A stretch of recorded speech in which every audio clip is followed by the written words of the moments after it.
ஸ்மோக்கிங்கையும் ட்ரிங்கிங்கையும் நம்ம ஸ்டாப் பண்ணாலே heart ப்ராப்ளத்துலேருந்து relief ஆன மாதிரியா டாக்டர்?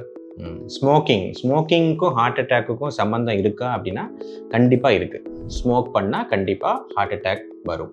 ஏன் அப்படின்னா ஸ்மோக்கிங் வந்து அதில் நிக்கோட்டின் ரிலீஸ் ஆகும். அந்த நிக்கோட்டின் வந்து நம்ம பிளட் வெசலில் வந்து டேமேஜ் பண்ணும். பிளட் வெசலில் உள்ள இன்டிமா அப்படிங்கிற லேயர் அதை டேமேஜ் பண்ணும். ஒன்ஸ் டேமேஜ் ஆயிடுச்சு அப்படின்னா அது போய் கொலஸ்ட்ரால் டெபாசிஷன் ஆகும். ஒரு கொலஸ்ட்ரால் டெபாசிஷன்னா மேலே இன்னொரு கொலஸ்ட்ரால் டெபாசிஷன் ஆகும். அதுக்கப்புறம் அதுக்கு மேலே ஃபைப்ரோபிளாஸ்ட் டெபாசிஷன் ஆகும். அதுக்கப்புறம் அது ரத்த கட்டி வரும். ஒரு ஹார்ட் அட்டாக் ப்ரெசென்ட் பண்ணும்.